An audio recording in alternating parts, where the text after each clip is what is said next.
علیکم ورحمۃ اللہ وبرکاتہ۔ الحمد للہ وحدہ والصلاۃ والسلام علی من لا نبی بعد اما بعد۔ ایک بھائی نے سوال بھیجا ہے کہ امام جب خطبہ جمعہ کا دے رہا ہو تو ایسی شکل میں، ایسی صورت کے اندر کیا کرے؟ کیا اگر فوراً بیٹھ کے خطبہ سنے یا 2 رکعت نماز پڑھ کر بیٹھے؟ تو اس کی وضاحت مطلوب ہے۔ تو جواب بعون الوہاب یہ ہے کہ صحیحین کے اندر بخاری اور صحیح مسلم میں حدیث جابر بن عبداللہ رضی اللہ تعالیٰ عنہ کی ہے، قال جاء سلیک الغطفانی یوم الجمعہ، یہ صحابی ہیں سلیک الغطفانی، جمعہ والے دن آئے، ورسول اللہ صلی اللہ علیہ وسلم یخطب، اور نبی کریم اللہ کے رسول صلی اللہ علیہ وسلم خطبہ ارشاد فرما رہے تھے، فجلس، پس وہ بیٹھ گئے، فقال له یا سلیک، آپ نے کہا اسے اے سلیک، قم، کھڑے ہو جاؤ، فرکع رکعتین، 2 رکعت نماز پڑھو، وتجوز فیہما، اور اسے مختصر کرو یعنی جلدی پڑھو، ثم قال، پھر فرمایا اذا جاء احدکم یوم الجمعۃ، تم میں سے کوئی بھی جمعے والے دن آئے، والامام یخطب، اور امام خطبہ دے رہا ہو، فلیرکع رکعتین، بس آپ نے حکم دیا ہے کہ وہ 2 رکعت نماز پڑھے، ولیتجوز فیہما، یعنی مختصر کر دے، ان کو زیادہ لمبی نہ پڑھے۔ اور مالکیہ کے ہاں جو ہے، جیسے فواکہ الدوانی میں ہے کہ یہ شاید منسوخ ہے یہ حکم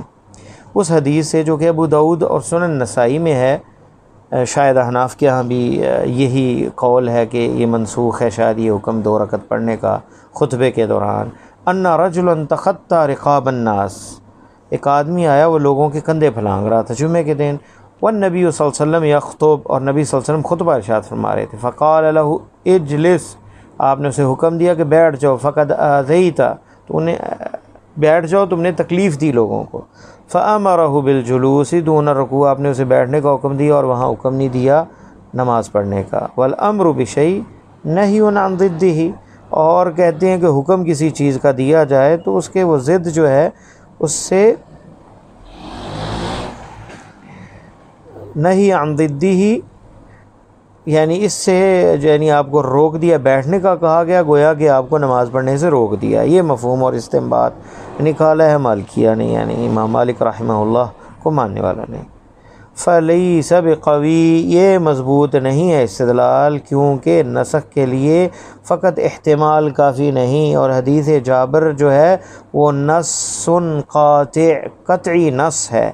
مسئلے کے اندر، جس میں کوئی احتمال نہیں کہ جب بھی کوئی خطبے میں جمعہ امام خطبہ ارشاد فرما رہا ہو، خطبہ دے رہا ہو، تو اس دوران جو بھی آئے فلیصلی رکعتین، پس وہ 2 رکعت نماز پڑھے۔ اور یہ صحیحین کے اندر جو سب سے صحیح ترین کتاب اللہ کے بعد جو ہے حدیث کی نمبر 1 کی ٹاپ جو ہے وہ 1 نمبر حدیث جسے کہا جاتا ہے صحت کے اعتبار سے، وہ ہے جو صحیح بخاری اور صحیح مسلم میں آئے۔ تو پھر راجح قول یہی نظر آتا ہے کہ بندہ جب جمعے کے وقت آئے